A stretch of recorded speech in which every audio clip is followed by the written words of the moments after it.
Saya ada spill dulu sedikit di depan media ini. Boleh ya? Boleh, Bang.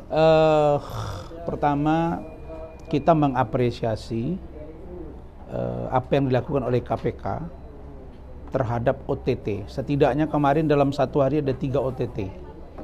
Dan dari OTT itu ada beberapa penegak hukum.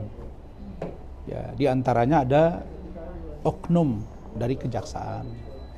Dan saya melihat bahwa kondisi ini harus sama-sama kita cermati dan membuat kita masing-masing berhati-hati. Misalnya lembaga KPK juga penegak hukum, kejaksaan juga penegak hukum, peradilan juga hakim penegak hukum, kemudian bahkan pengacara. Oke? Nah, tetapi kita tidak boleh ada satu upaya seolah-olah OTT ini dialamatkan kepada satu institusi penegak hukum saja. Bagaimana dengan institusi penegak hukum yang lain?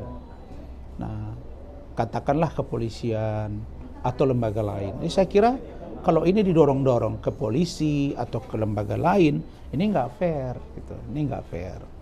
Jadi kalau memang ada OTT, kemudian jaksa yang ditangkap, maka menurut saya pihak Kejaksaan Agung harus mengapresiasi kinerja dari KPK itu supaya menertibkan jaksa-jaksa yang nakal. Dan saya lihat sudah direspon oleh Kapus Penkum, Kepala Pusat Penerangan Hukum Kejagung.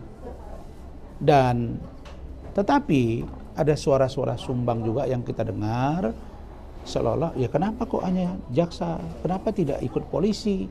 Terus ada anggota DPR RI juga baru saya lihat tadi statementnya, ya harusnya juga ke polisi, harusnya juga ke KPK juga sendiri atau lembaga lain. Ya monggo gitu, tidak ada masalah.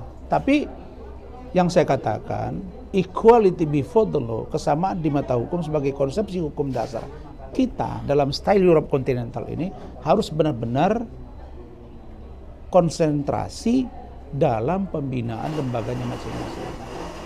Kalau Pak Kapolri sudah pasti dia memerintahkan kepada seluruh jajarannya, ya Kapolri, Wakapolri, Irwasum, Wairwasum, Kabareskrim, Wakabareskrim, Kadipropam, Kepala Biro dan lain, Kapolda, Wakapolda, Dir, seluruh Indonesia sampai Kapolsek dan jajarannya pasti akan mengatakan hukum tegakkan dengan benar. Jangan lakukan transaksional. Itu sudah pasti. Begitu juga dengan lembaga kejaksaan. Pasti juga sudah melakukan itu. Tetapi kalau ada yang nakal di antara jaksa ini, maka ini harus diproses secara hukum. Tidak boleh ada upaya untuk seolah-olah dibenturkan. Bahwa ini kenapa hanya kejaksaan, kenapa tidak kepolisian juga. Maka anggota DPR tadi ngomong Pak Sudarson juga, kenapa tidak lembaga peradilan juga, kenapa tidak KPK sendiri. Ya, ini 3 lembaga lain termasuk pengacara ini, kan pengacara juga ada yang ditangkap itu. Termasuk pengacara ini juga harus berbenah diri. Nah karena itu maka apa yang dilakukan oleh KPK menurut saya kita hormati dan jangan ada penggiringan opini. Kenapa?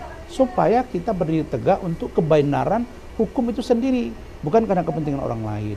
Saya sudah amati sering saya lihat ada upaya-upaya untuk ya memecah belah institusi penegak hukum yang lain, Polri dengan Kejagung, Polri nanti dengan tim reformasi, Polri dengan lembaga peradilan dan lain sebagainya.